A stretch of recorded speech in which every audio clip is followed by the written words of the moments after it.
Oh.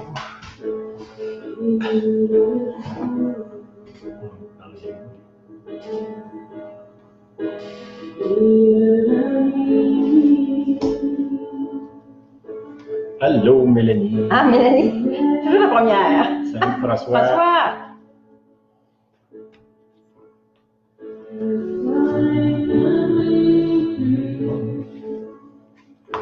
Salut, Serge.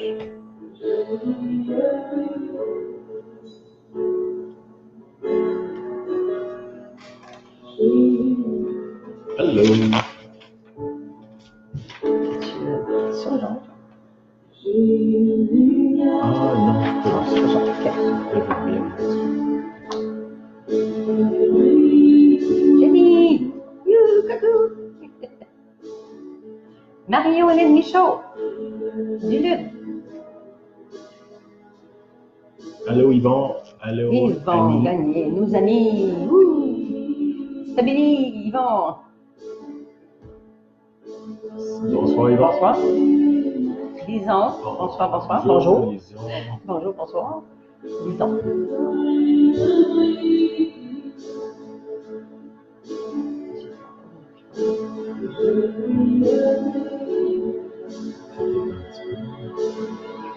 André. Allô, André Grandin, Jenny. Grandin, André! Coucou! Lise est avec moi. Allô, Oh, Lise. Lise! Mon ami! Marianne Eric, merci!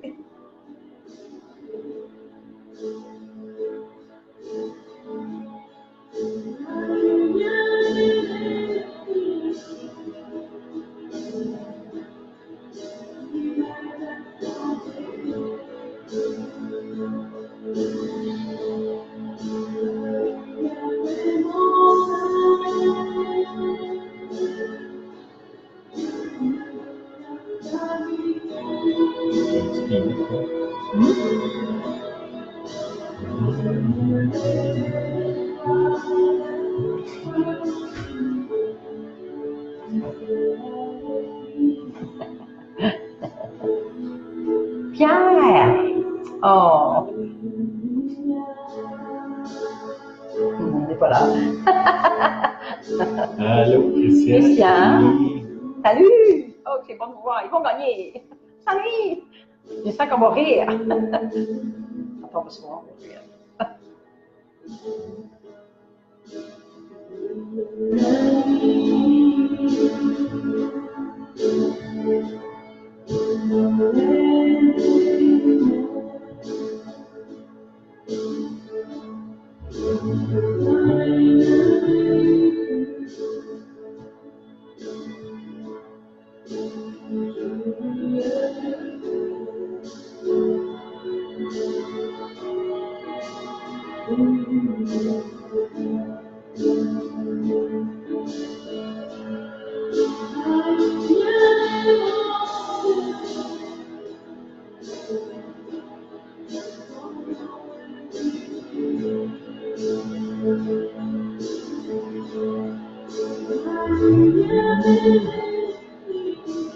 Allô, Pierre. Pierre Grondin.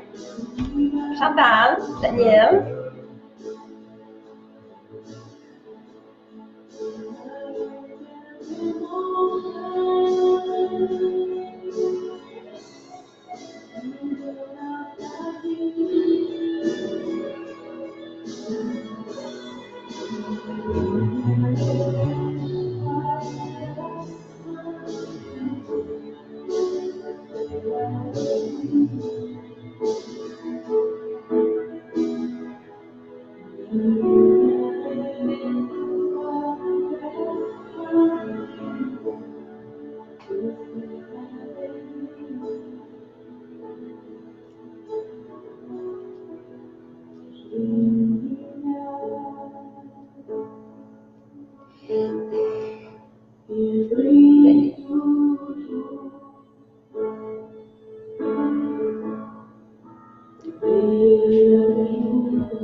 Allô, Pierre. Allô, les amis?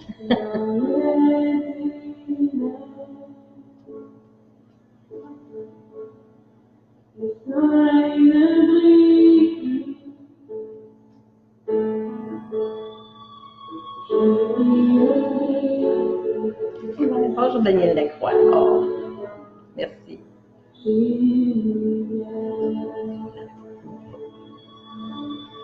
OK.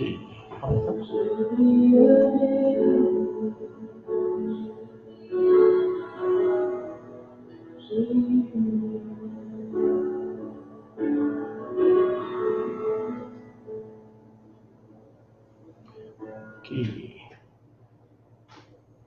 Bon. Caroline. Allô, Oh, Caroline. OK, j'avais... Tout le monde va bien? Tout le monde va bien? Oui, c'est ça. Bonjour. Mon mari l'oublie des fois. Le côté féminin de nous, c'est... Attention. Hein, le féminin, c'est celui qui accueille ou celle qui accueille. Voilà. Mhm. C'est ça. OK, j'avais... d'habitude, je commence en parlant là, de ce que je vois là, au niveau de ce qui se passe dans l'actualité, on pourrait dire.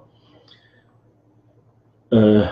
Cette semaine, je veux parler de la chaîne. La chaîne, c'est, mettons, quelqu'un fait un produit, il est transformé par un autre, qui est envoyé à un autre, qui le retransforme, qui l'installe, qui le vend, qui le distribue. Okay? C'est toute une chaîne. Dans une chaîne, quelle que soit la chaîne, la chaîne est aussi forte que son plus faible maillon. Hein? Ça veut dire que si j'achète une chaîne extrêmement solide, puis que je mets un maillon en papier dans le milieu, ben la chaîne n'est pas plus solide que le papier. Là. Puis qu'est-ce qui se passe actuellement dans le monde, c'est que la chaîne est en train de se briser dans plusieurs domaines. Puis cette semaine, j'ai parlé avec des gens, puis je lis aussi, là, je m'informe, puis je veux peut-être vous briefer là-dessus. Là. Une des choses quand la chaîne brise, que ça l'amène, c'est qu'il y a des délais qui n'étaient pas là avant. Il y a quelques années, il y a des gens qui ont développé un système qui appelle ça Right on Time. Ça veut dire que, on va vous donner un exemple là, que je connais. À Plattsburgh, aux États-Unis, ils font des autobus. C'est quoi le nom? C'est Novabus. Novabus. Okay? Puis les parties de cet autobus-là est faite à différents endroits, dont ici à Sainte-Clotilde, ils font les planchers. À l'entrepôt à Plattsburgh, ils n'ont pas d'entrepôt finalement. À chaque jour, ce qu'ils vont faire dans la journée, ça arrive. Ils n'ont pas de pièces en réserve ou presque pas. Ça fait que s'il manque un morceau, ben la chaîne est arrêtée. Daniel travaille chez Prévost, ils sont peut-être dans ce système-là, je ne sais pas. Là. Mais qu'est-ce qui se passe? C'est que là, s'il y a des délais, ben, toute la chaîne est arrêtée. Puis, dans ce cas-là, les autobus ne sortent pas. Puis là, il y a des arrêts de travail parce que si, mettons, à un moment donné, ils arrêtent de payer les gens, ils ferment, ils vont travailler moins d'heures, ils vont rentrer moins de monde. Puis ça c'est juste dans les autobus. Cette semaine, j'ai rencontré des gens au niveau du linge. Quand j'étais plus jeune, là, mon père avait un magasin de linge. Puis normalement, comment ça fonctionne, c'est qu'au printemps, les gens qui sont nous autres, les grossistes, ou les fournisseurs, ou les designers, ils viennent nous voir avec des modèles qui vont servir à l'automne. Ça fait qu'ils sont comme 2 saisons en retard. Au printemps, pas en retard, mais plutôt, au printemps, c'est la collection d'automne qui vient. Puis, 2 personnes à qui j'ai parlé cette semaine, une personne qui a un magasin, dont les fournisseurs, finalement, le magasin, ils ont fermé là, parce qu'ils savaient qu'ils ne pourraient pas survivre à être fermés pendant 2 mois. Ils ont fermé, ont été bénis, ont presque aucune perte, là, sauf la perte du commerce, mais ils n'arrivent pas sur le bord de la faillite avec ça. Puis cette personne-là me disait qu'un des fournisseurs, c'est un fabricant de manteaux de luxe, des manteaux d'hiver en duvet de Toronto, qui a appelé le magasin ou la personne qui a le magasin pour dire nous autres, on ferme parce qu'on ne survivra pas à ce qui se passe là. Puis attends-toi qu'à l'automne, les manteaux d'hiver, il n'y en aura pas. Garde ton vieux manteau. Ou achète-en un là, parce que cet automne, ça va être compliqué. Ça, cette semaine, j'ai entendu ça. L'autre, c'est quelqu'un que je connais très bien qui coud des modèles pour des designers.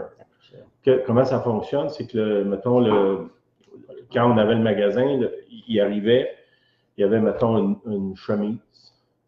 Puis là, bon, j'ai telle chemise, j'ai extra small, large, medium, extra large.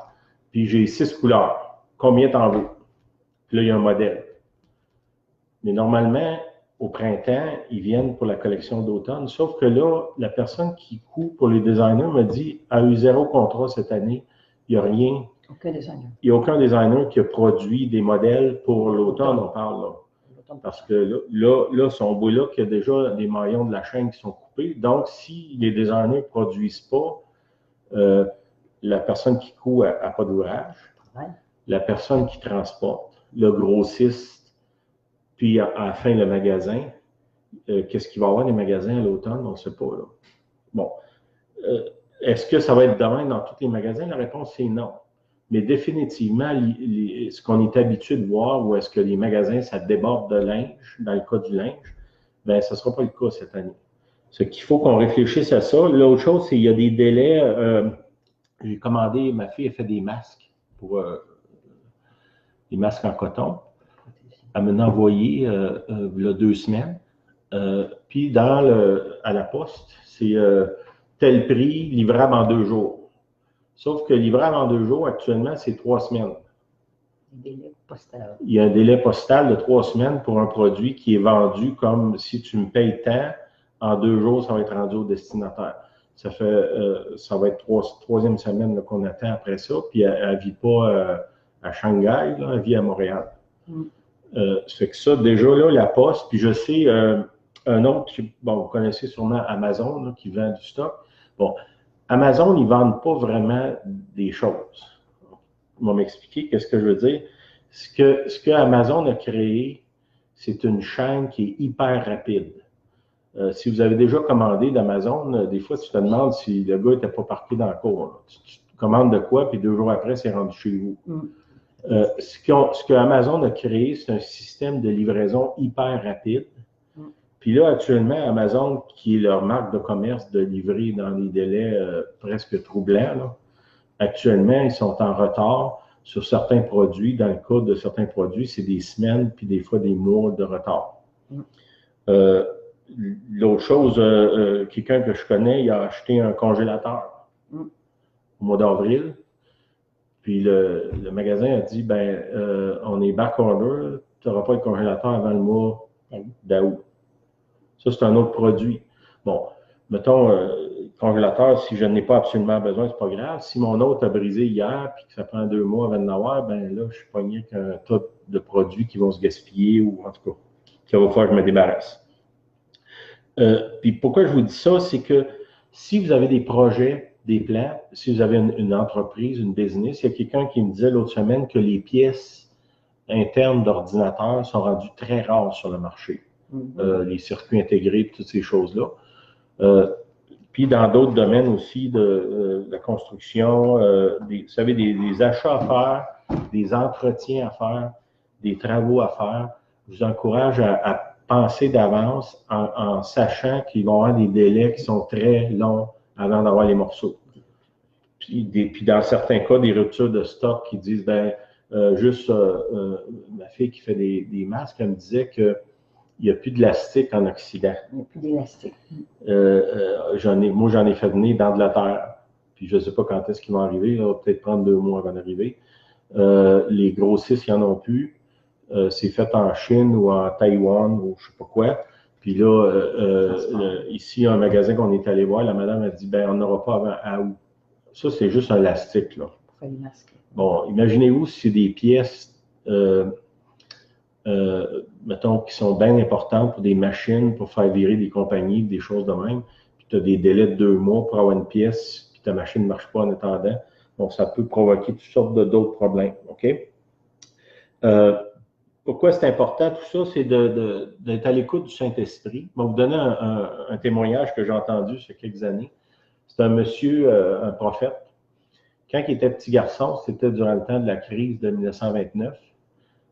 Les années avant la crise, c'était un peu comme nous, l'année passée, Tu veux acheter quelque chose, tu as du crédit comme tu veux, il y a de l'abondance, n'importe quoi que tu commandes. Quand je vous disais, on commande quelque chose avec Amazon, puis dans l'espace d'une journée, c'est rendu.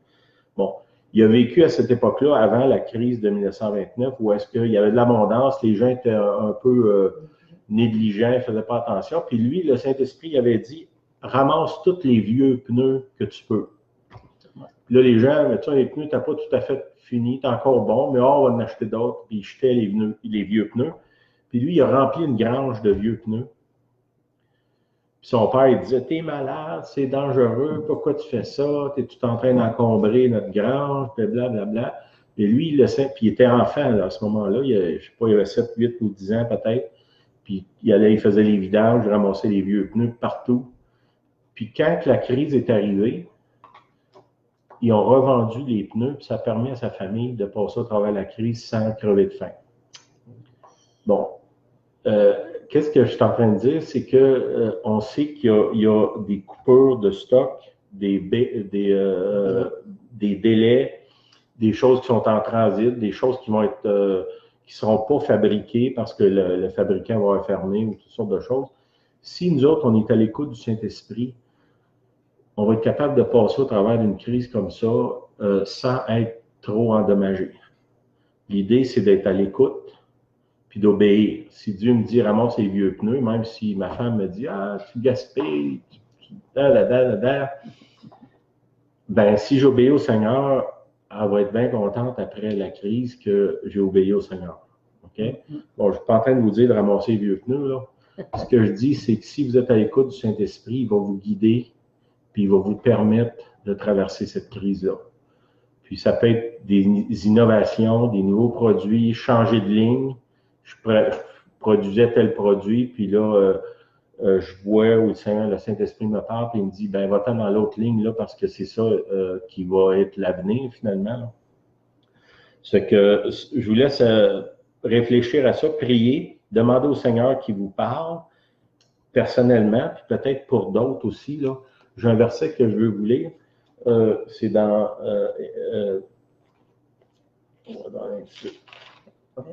Proverbe 31, au verset 25. OK, ça parle, vous lirez ça à partir du verset 10, là, quand j'aurai fini, vous irez voir ça, là. Il y a quelque chose de bon dans ça. Proverbe 31, verset 25, ça parle de la femme vertueuse, OK? La femme prévoyante. Elle est revêtue de force et de gloire, elle se rit de l'avenir. Pourquoi elle rit de l'avenir? Parce qu'elle l'a déjà vu, prophétiquement. Elle s'est déjà préparée. Okay? Elle ouvre la bouche avec sa sagesse et des instructions aimables sont sur sa bouche. Elle veille sur ce qui se passe dans sa maison. Elle n'en mange pas le pain de paresse. Ses fils se lèvent et la disent heureuse. Son mari se lève et lui donne des louanges. OK? Puis si vous lisez avant, ça parle de quelqu'un qui est ingénieux, qui voit venir les choses, qui est capable de se projeter dans le futur. Je vous encourage à prier là-dessus. Personnellement, si vous avez même des projets anodins, là, pensez à ça. Je vais me faire un masque, puis je vais au magasin, il n'y a plus d'élastique. Ça, c'est juste d'élastique, là. C'est pas la fin du monde. Mettons, je veux faire de l'entretien sur mon auto, puis il n'y a plus de morceaux, ben, il faut qu'on soit alerte au Saint-Esprit. Le Saint-Esprit parle dans votre cœur, puis il vous dit d'acheter des choses. Je vous ai montré l'autre semaine les masques, là. 8 ans d'avance, ils étaient là. Puis je ne vous ferai pas faire le tour de mon garage, tout ce qu'il y a là, qu'aujourd'hui, je me rends compte que Dieu m'avait parlé d'avance de stocker des choses qu'actuellement je me sers. OK. Ce n'est pas mon propos, je veux vous parler du silence. Attendez un petit peu, je vais juste descendre. Parler du silence.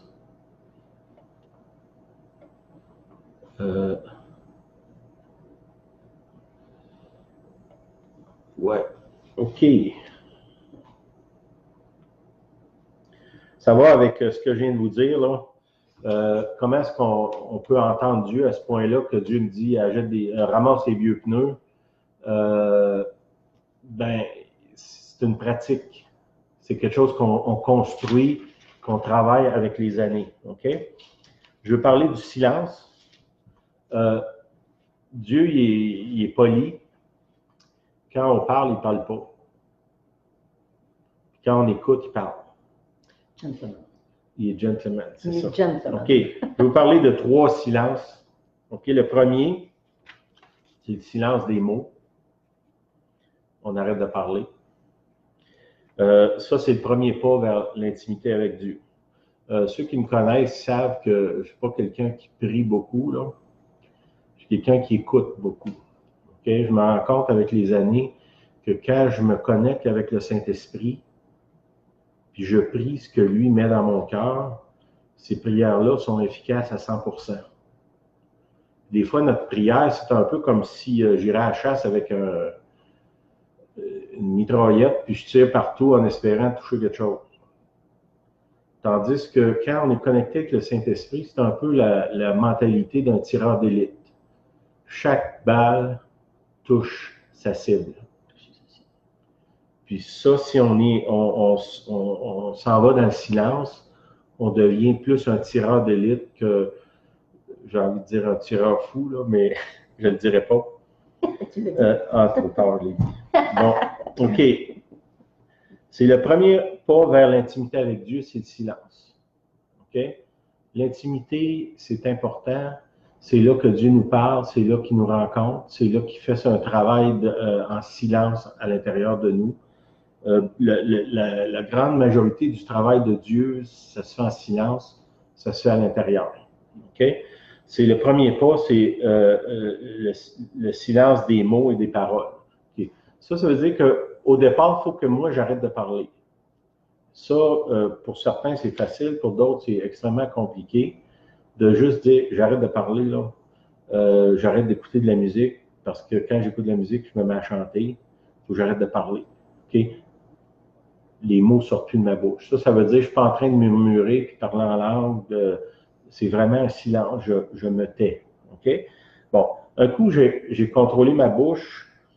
Qu'est-ce qui reste à faire taire, c'est ce qu'il y a dans ma tête. OK? C'est les voix dans ma tête, là, tout ce qui... mes pensées qui vagabondent. Je pense que vous comprenez ce que je veux dire, là. C'est que la première étape du silence, c'est la bouche. La deuxième, c'est dans la tête. OK? C'est difficile de faire taire les voix dans notre tête, là. Il y en a qui disent qu'il y en a qui ont beaucoup d'amis en dedans, là. Mais moi, je n'oserais pas dire ça. OK. Comment on fait pour faire taire les voix? C'est une pratique. OK? Moi, j'ai remarqué que si on prend du temps en silence, ça veut dire qu'on ne parle pas. D'habitude, mettons, si je prends une demi-heure. Je prends une demi-heure, je me tais, je m'assis confortable. Il y en a qui se couchent. Un frère que je connais, il va dans son auto. Bon, il y a toutes sortes de positions, de places que vous pouvez faire. Vous ne parlez pas. Là, vous allez vous rendre compte qu'au départ, je ne parle pas, mais dans ma tête, il y a une conversation, on dirait qu'il y a un congrès là, qui se passe. Tellement qu'il y a des voix qui parlent, tu devrais faire ci, as-tu oublié ça? Il faudrait que tu appelles un tel, puis comment on peut résoudre ça? Puis tout ça ne s'arrête pas. Ce que si je ne comprends pas le concept de ça, c'est que le silence est une pratique. C'est une façon de vivre, c'est une façon de transformer notre être. On vit dans une société où est-ce que le bruit de fond, la plupart des gens, ils laissent la TV ouverte, même s'ils l'écoutent pas. Il y a beaucoup de gens qui sont pas capables de vivre sans avoir la radio, de la musique, puis toujours un bruit en arrière. Il y a des gens qui ont beaucoup de difficultés d'être seuls. Ils vont appeler au téléphone sans arrêt parce qu'ils ont besoin de parler. Puis je suis pas en train de dire que tous ces besoins-là sont pas bons, mais vous devez prendre des moments où est-ce que c'est vraiment le silence, puis vous êtes seul avec Dieu, vous êtes coupé du monde. Tu sais, dans la parole, il dit, va dans ta chambre, ferme la porte. Si vous avez écouté un film, là, comment ça s'appelle, la dame, elle a un garde-robe qu'elle va prier, ben videz un garde-robe, mettez une chaise, puis enfermez-vous là. J'ai trouvé dernièrement qu'il y a des nouveaux écouteurs qui vendent, qu'il y a un suppresseur de son dedans. Tu ouvres un petit piton, ça enlève les bruits extérieurs. Ça peut aider aussi. Comment on arrive là? C'est une pratique régulière. Ça veut dire, si je fais une demi-heure aujourd'hui, normalement, je vais être capable peut-être de me taire, mais dans ma tête, ça n'arrête pas. Là, je pourrais me décourager, dire, ben, ça ne sert à rien, là, je ne suis pas capable de faire un vide, si on peut appeler ça de même. Mais il faut que je continue. Demain, moi, je vous dirais, pour la plupart des gens, on peut parler d'une vingtaine de jours. Hein? Je lisais aujourd'hui dans Daniel, c'est drôle, avant que l'ange arrive à lui, ça prend 21 jours. 21 jours. Je me suis demandé s'il n'y avait pas un lien avec mon 20 jours, je ne sais pas. Là. Il est d'un combat pendant 21 jours. Si vous persévérez, à un moment donné, les voix à l'intérieur vont se calmer. Puis au lieu d'avoir un congrès, il va peut-être avoir juste une conversation. Un doux murmure. Oui, un doux murmure. OK? Pourquoi? Quand on pratique de façon régulière, ça veut dire qu'il faut le faire régulièrement. Trouvez-vous un temps, un moment où pour vous, c'est plus facile. Si nous autres, on avait les enfants dans la maison, si on est deux, puis on est très occupé, on peut dire, vas-y, toi, prends ton silence. Moi, on dirait garder le fort, on pourrait dire ça comme ça. Puis quand, un autre moment, ça va être moi. Peut-être que si Julienne était matinale, pour elle, c'est plus facile le matin. Moi, je suis plus de coucher tard, mais c'est peut-être plus facile, moi, un oiseau de nuit, peut-être plus facile pour moi le soir. Donc, on s'ajuste.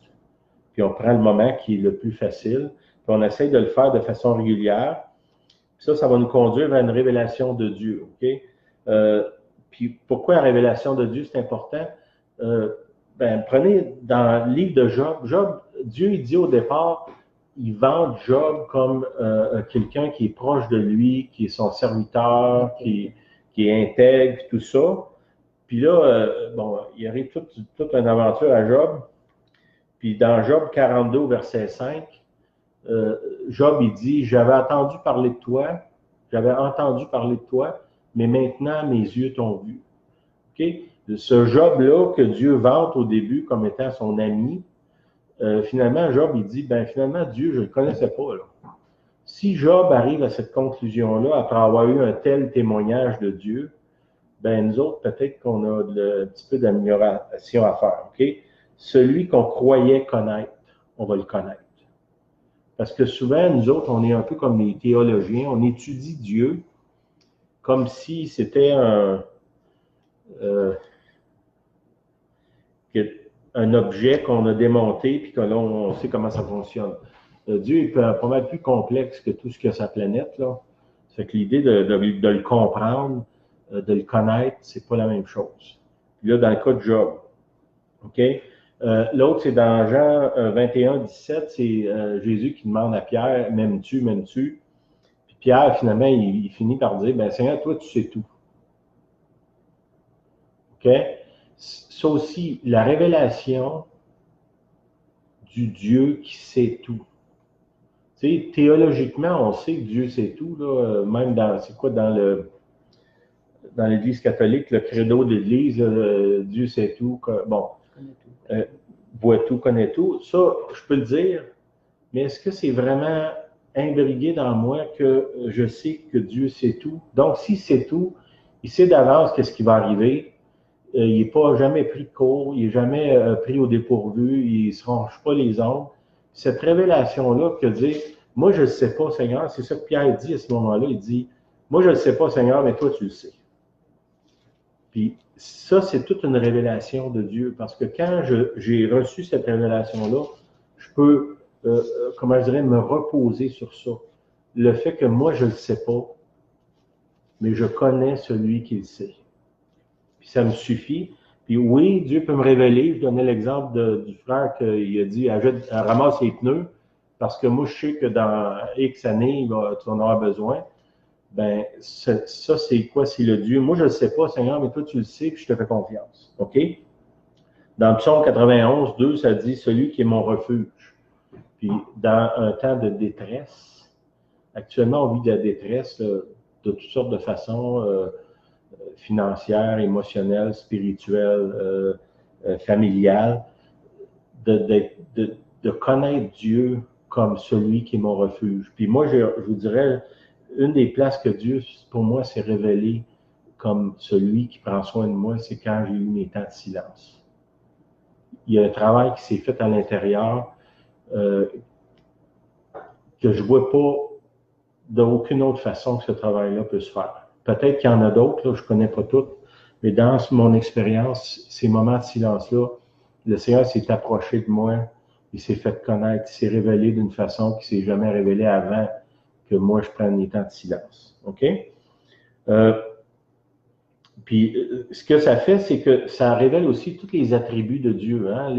Les 7 esprits de Dieu qui sont dans Ésaïe 10 ou 11, je ne me souviens pas. Les 7 esprits.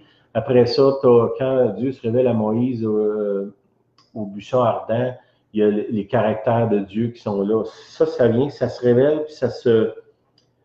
Comment je dirais, ça nous pénètre, ça rentre en l'homme de Dieu. Ça permet à l'esprit de pénétrer dans l'homme intérieur et de changer la nature de l'homme. La beauté du christianisme, c'est que Dieu nous a promis qu'il va changer notre nature. Mais comment ça se fait? Ça se fait quand lui vient à l'intérieur. Okay? Ça ne se fait pas par mon intellect.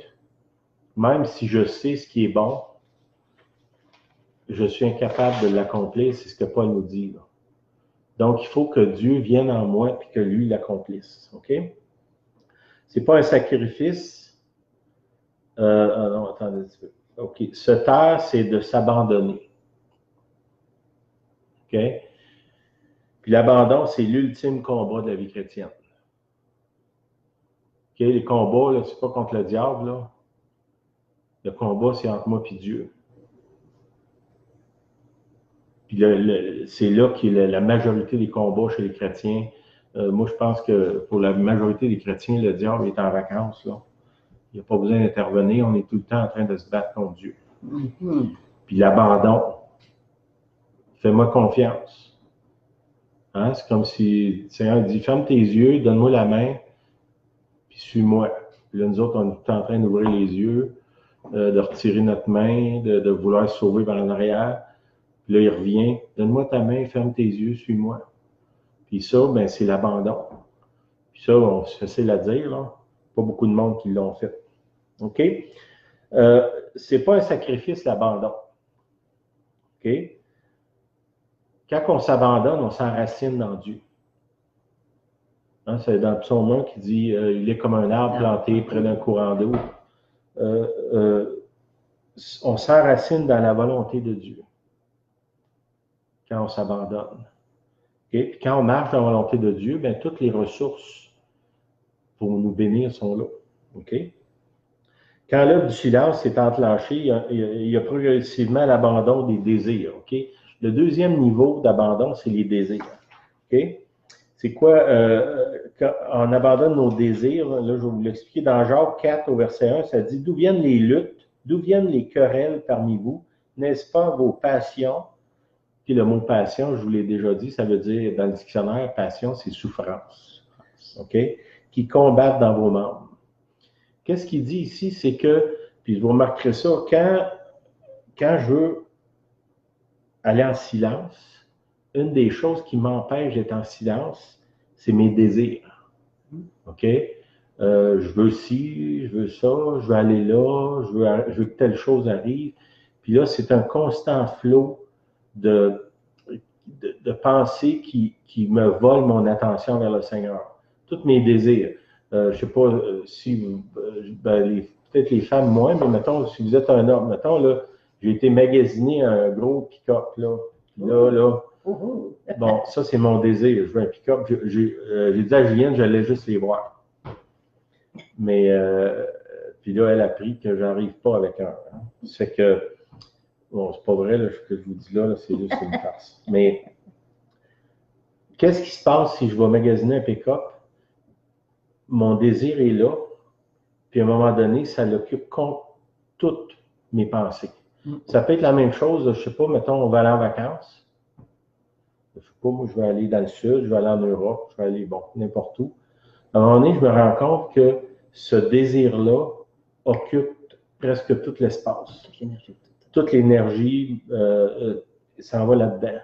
C'est qu'il faut que j'arrive aussi à l'abandon de mes désirs. OK? Puis ça fait bizarre de dire ça, mais beaucoup de choses que je désire sont malsaines. Puis même quand ils ne sont pas malsaines, souvent, ils pourraient endommager soit ma relation avec les autres, soit mes finances. Bon, je pense que tout ce qui s'est passé subitement dernièrement, pensez à quelqu'un qui désirait quelque chose, là, qui s'est embarqué au début de mars. Puis là, 15 jours plus tard, il perd sa job, puis bon, là, il est pris avec son désir, qui est plus capable de supporter, on pourrait dire. C'est que ça, c'est juste un exemple. C'est que l'abandon des désirs, c'est qu'à un moment donné, il faut qu'on arrive à une place où on dise, regarde, Seigneur, puis ça va avec la révélation de Dieu. Seigneur, toi, tu sais ce qui est bon pour moi. Est-ce que ça veut dire que je ne peux jamais exprimer mes désirs? Non. Je peux dire au Seigneur, j'aimerais ça, telle chose, j'aimerais ça, telle chose. Mais, Seigneur, je ne suis pas un bon gestionnaire de ma vie. Je te mets ça dans les mains. Je dois te laisser décider, Seigneur. Je te demande des signes, je te demande de me le confirmer. Puis là, si moi, j'appelle ça des prières obsessionnelles. Tu sais, quand tu es fixé sur une affaire, tu fais prier là-dessus, là, ça ne vient pas du Saint-Esprit. Ça, c'est mes désirs qui se sont enflammés. Puis là, pour me justifier parce que je suis un bon chrétien, j'ai changé ça en prière. Mais ce n'est pas une vraie prière, là. C'est un désir obsessionnel qui occupe tout l'espace. Puis là, le Saint-Esprit ne peut pas me parler parce que moi, je suis pris dans mon obsession. C'est que ça, quelque chose qu'il faut arriver. Puis comment on fait ça? Seigneur, j'aimerais ça, telle chose, mais je te le donne. Je te fais confiance. Toi, tu sais ce qui est bon, tu connais l'avenir. Moi, je ne la connais pas, je ne sais pas ce qui va m'arriver demain, je ne sais même pas ce qui va m'arriver dans 5 minutes. C'est que, Seigneur, je ne veux pas m'embourber dans les choses, mes désirs charnels, même des désirs des fois que je pourrais arriver à être spirituel. OK? Je vais vous donner un exemple. Mettons, moi, je veux devenir pasteur. OK? Pas nécessairement que Dieu m'appelle à être un pasteur, mais moi, c'est ça que je veux. C'est que là, je m'embarque, puis je l'ai vu dans certains cas, je lâche ma job, d'autres, je ne vais pas à l'école, puis je m'embarque là-dedans, puis à un moment donné, ça ne marche pas. Puis tu sais, je pourrais dire c'est légitime de demander au Seigneur d'être un pasteur, c'est quand même pas demander d'aller vivre dans le péché, mais est-ce que c'est ça que Dieu veut pour moi? Peut-être pas. Puis là, moi, ça devient une obsession. Vu que c'est noble, je pense que c'est bon, mais une obsession, c'est une obsession. Puis il n'y a pas de noblesse dans l'obsession. Fait que même si ce que je recherche, c'est pas mal, si c'est pas ce que Dieu a pour moi, ben c'est malsain. OK? Fait que comment on fonctionne avec ça? Regardez ce que dans Matthieu 6, 7 et 8, ça dit « Quand vous priez, ne répétez pas sans fin les mêmes choses comme les païens. Hein? » J'avais été une place, j'ai demandé, êtes-vous déjà allé dans une réunion de prière païenne? C'était dans une église. Ils se demandaient de quoi je parlais. Puis là, j'ai amené ce verset-là. Des fois, nos réunions de prière, ça ressemble à une réunion de prière païenne. On sans cesse demande les mêmes choses. Beaucoup de mots, puis beaucoup de répétitions. Là, lui, il dit que c'est les païens qui font ça. Il s'imagine que Dieu les exaucera s'ils parlent beaucoup. OK? Moi, je pense que si on se tait beaucoup, Dieu va nous exaucer plus. OK? Ne les imitez pas. Car Dieu, votre Père, sait déjà de quoi vous avez besoin avant que vous lui demandiez. OK? Est-ce que je peux me reposer et dire, Seigneur, tu sais ce que j'ai besoin? Des fois, il y a du monde qui me demande, c'est quoi je pourrais prier pour toi? Puis, ça m'embarrasse d'entendre ça. Parce que, bon, je ne veux pas dire que je n'ai pas de désir, mais j'ai été libéré de mes prières obsessionnelles. Est-ce que tout ce que je prie, c'est bon? Non, des fois, je prie des choses que je suis content que Dieu ne réponde pas. Mais il y a quelque chose dans ça où est-ce qu'on s'abandonne et on dit, Seigneur, tu sais ce que j'ai besoin. C'est qu'imaginez-vous tout l'espace dans mon esprit, dans mon âme, qui est libéré quand je m'abandonne des mains du Seigneur. Pensez le nombre d'heures de prière obsessionnelle qui soudainement, c'est parti parce que je sais, parce que j'ai passé du temps en silence avec Dieu, je sais qu'il va prendre soin de moi, je sais qu'il va me guider, je sais qu'il va s'occuper. Est-ce que dans mes conversations avec lui, je peux exprimer des désirs? Oui. Mais j'exprime, puis je laisse lui trier. Je parle souvent avec des gens, puis je lui dis, prends tout, mets tout sur la table. Puis laisse-lui enlever ce qui est bon et ce qui n'est pas bon. Laisse-lui décider. Pas, regarde, tu sais, quand tu marches avec Dieu, tu n'as pas le droit d'avoir un plan B. Tu sais, je fais ça, mais si ça ne marche pas, là, j'ai gardé de l'argent dans ma poche en arrière, en cas que ça ne marche pas ce que je veux. Le Seigneur dit non, mets tout sur la table, puis laisse-moi gérer. Bon, peut-être vous pensez que c'est une position extrême, mais quand on l'expérimente, c'est incroyable le degré d'angoisse qui disparaît de nos vies. Puis, moi et Julienne, une grosse partie de notre vie est secrète parce que il y a tellement de choses que Dieu fait pour nous autres que des fois, on est gêné de le dire. Puis on rit. Je vous ai compté déjà, des fois, je suis dans le lit, puis le lit se met à brasser de même. C'est Julienne qui rit. Mais je ris tellement. Pourquoi? Parce que on sait que Dieu va s'occuper de nous autres. Puis même quand il y a de la détresse autour de nous autres, ben on peut rire. Parce qu'on sait que lui, il sait, il est au courant, puis il va s'en occuper. OK. Je ne veux pas aller trop loin, là, quand même. OK. Il dit dans Matthieu 6, il finit en disant, Dieu, votre Père, sait déjà de quoi vous avez besoin. Avant que vous lui demandiez. Si je m'aligne avec lui, je sais qu'il sait. Je sais que lui sait. Hein? Puis ça, c'est suffisant.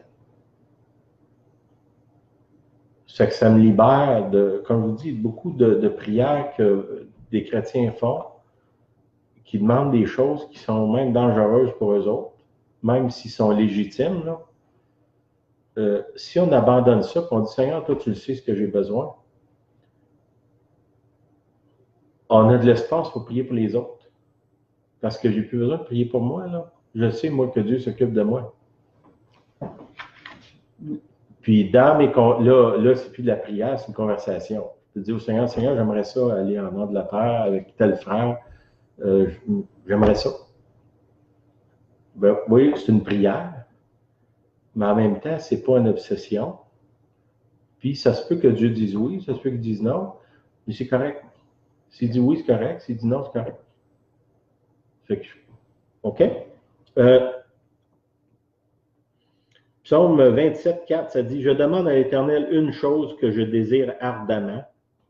Je voudrais habiter toute ma vie dans la maison de l'Éternel pour contempler la magnificence de l'Éternel et pour admirer son temple. Okay? » Dans le Nouveau Testament, le temple de Dieu, c'est nous autres. Si on veut rencontrer Dieu, être dans sa maison, c'est dans l'homme intérieur que je le rencontre. Okay? Lui, il sait ce que j'ai besoin. C'est pour ça que l'abandon, c'est important. Quand je m'abandonne, c'est lui qui devient le maître. Puis, tu sais, il nous met en garde, faites attention de dire Seigneur, Seigneur, là, parce que est-ce qu'il est vraiment votre Seigneur? OK? Après ça, le troisième silence, c'est le silence dans les pensées. Le but recherché, quand on arrive à silencer nos pensées, tous nos sens peuvent enfin se connecter avec Dieu, puis l'esprit cesse de vagabonder. Ça fait que là, je vous parle de 3 choses. C'est des étapes. On pourrait dire que c'est le travail d'une vie. Là. Moi, je vous parle d'expériences que j'ai. J'ai commencé, ça fait peut-être presque 30 ans. est-ce que tout ça, c'est arrivé dans la même journée? La réponse, c'est non. Peut-être l'avantage que vous avez sur moi, c'est que moi, quand j'ai commencé ça, je ne savais pas dans quoi j'embarquais, je ne comprenais pas parce que je n'avais pas d'enseignant, je n'avais pas rien. Moi, je peux vous donner des conseils à partir de ma vie, mon expérience, puis ce que moi, ça a pris 30 ans, vous allez peut-être arriver là en 29 ans, dans 10 ans, ou je ne sais pas, 5 ans, d'arriver à la même place que nous autres. Puis de voir que ça vaut la peine de rechercher dans cette direction-là. Il y a tellement de félicité dans cet abandon-là que vous devriez le rechercher à tout prix. Là. Okay? Mettez toutes vos œuvres dans ce panier-là. C'est là que les sens peuvent se connecter avec Dieu puis que l'esprit cesse de vagabonder. Ça veut dire que je peux être même en plein milieu d'une foule, puis mon esprit va se connecter avec Dieu, puis je vais savoir exactement ce qu'il dit, là, très précisément. Okay? Puis quand je vous dis ça, maintes reprises, je l'ai expérimenté, Dieu m'a parlé pour des gens, même si des fois je suis en train de prêcher, je parle, puis en même temps, lui me parle. C'est dur à expliquer, là, mais puis le Seigneur, il est très, très précis dans ces choses-là. C'est le but recherché d'avoir cette connexion-là. Puis là, on peut arriver puis aider les autres après ça de façon extrêmement précise. C'est là que l'esprit humain peut rentrer en contemplation. Le mot contemplation, ça veut dire, quand je contemple quelque chose, toute mon attention est sur cette chose-là. Okay? Le but ultime de l'abandon, c'est la contemplation, de rentrer en contemplation avec le Seigneur. Toute mon attention est sur un seul être. Cet être-là, c'est Dieu. Quand je cesse de parler, de désirer, de raisonner, la maison de Dieu s'établit en moi. Là, je peux le rencontrer dans cette oasis de paix. Là, il va me parler, me guider. C'est là que je trouve mon réconfort. L'effort ici, c'est de cesser de faire des efforts. OK? C'est pas un combat, c'est un abandon. C'est tu lèves le petit drapeau blanc, là, je me rends. Seigneur, je me rends. OK? Simplement comme Samuel, dans l'Ancien Testament, le prophète Samuel, il dit « me voici ». OK? Puis en hébreu, c'est H-E-N-E-N-I. Eneni. OK? Me voici. C'est un mot en hébreu, c'est deux mots en français, là, comme une porte ouverte, car rien n'est statique dans cette expression.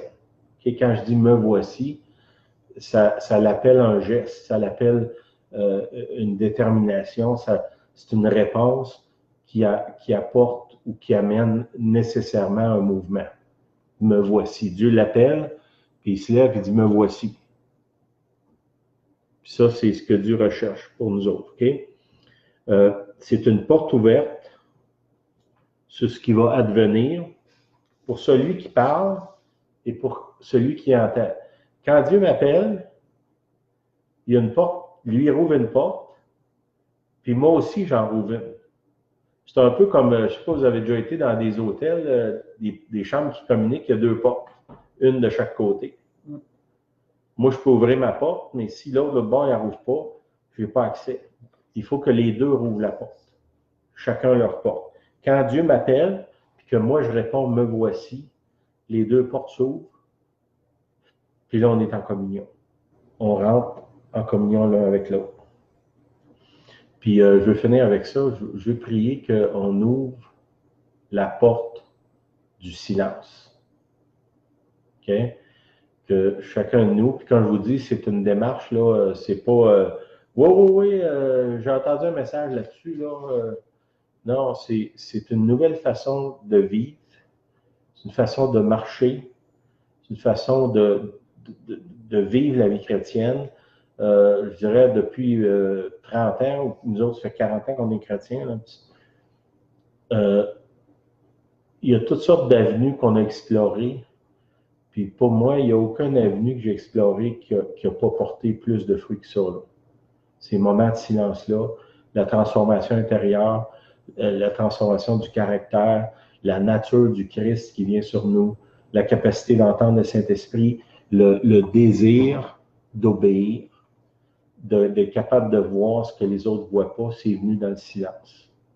C'est que embrasser, ouvrez la porte au silence. Puis on va prier pour ça. Seigneur, je te prie que chacun de nous, Seigneur, on est à différentes places dans notre expérience spirituelle, que ce soit au premier niveau où est-ce qu'on apprend à se taire, à écouter, aussi au deuxième où est-ce qu'on apprend à abandonner nos désirs en ne désirant que ce que toi tu désires. Puis troisième niveau où est-ce que notre esprit, nos pensées sont abandonnées dans tes mains. Où est-ce que là, tu peux vraiment nous guider, nous conduire et nous amener à la place qu'on peut répondre « Me voici, Seigneur ». Je prie que Seigneur, il se lève une armée de gens comme Samuel qui vont être capables de dire « Me voici, Seigneur ». Au nom de Jésus, je prie. Amen. T'avais-tu quelque chose? Juste une petite chose. Je lisais Abraham depuis quelques jours, puis un verset qui me revient quand Sylvain parlait au niveau de communier avec Dieu, rentrer en communion intime avec lui. C'est que juste avant que Sodome et Gomorrhe soient détruits, on sait qu'ils sont 3, puis ils vont visiter Abraham. Puis avant de quitter, c'est au chapitre 18 de Genèse, au verset 17 exactement, ça disait l'Éternel dit, cacherai-je à Abraham ce que je vais faire? Ce serait pas merveilleux d'entendre ça? Cacherai-je à Sylvain ce que j'ai l'intention de faire? Ou cacherai-je à chacun de nous? Ce serait dans cette communion-là que Dieu va révéler, parce qu'il nous connaît, on se connaît, on est des amis. On sait que David était un ami de Dieu aussi. Puis on se fait reconnu comme un ami, mais un ami, on a des secrets qu'on se partage. C'est-tu merveilleux, ça? Cacherai-je à Abraham ce que j'ai l'intention de faire? Alors, ça serait peut-être à réfléchir, ça. De devenir cet ami si intime avec Dieu qu'on entend ses projets d'avenir. Puis il y a des projets de prospérité, d'amour, de grandes choses pour nous. Puis un autre passage que je me rappelle aujourd'hui, c'est, si vous êtes fidèle dans les petites choses, Dieu va vous montrer des grandes. Et si ces petites choses-là, elles n'étaient devenues des grandes, quand on est fidèle aux petites. Amen. Petites choses, pour un enfant, c'est des petites choses, mais pour l'adulte aussi. Si on est fidèle dans les petites choses deviennent grandes. Déjà, elles sont grandes, dans la fidélité. Fait que ça, c'est une autre chose assez intéressante. Amen. Amen. Merci d'être là. Soyez bénis. Merci. Ça va être disponible sur YouTube parce que je sais qu'il y a du monde qui n'ont pas Facebook. Oui. Ça fait que si vous allez dans YouTube, Sylvain Gauthier, Najo, vous allez trouver ces mêmes messages-là. Puis ils sont aussi sur le site de Facebook. Il y en a d'autres, là, on a plusieurs. D'autres semaines, ouais. Vous avez juste à aller voir. Puis les transmettre à d'autres si vous pensez que ça peut aider quelqu'un. Soyez bénis. Bonne semaine. Le message est bon à conduire qu'on le met en pratique. Oui, c'est ça. Soyez pas des auditeurs oublieux. Ils sont bons, les messages, dans la mesure qu'on les met en pratique. Oui. Voilà. Amen. Soyez bénis. Bonne semaine. On vous dit, on a hâte de vous voir. On a hâte. Amen. Bye bye. M'ennuie, moi.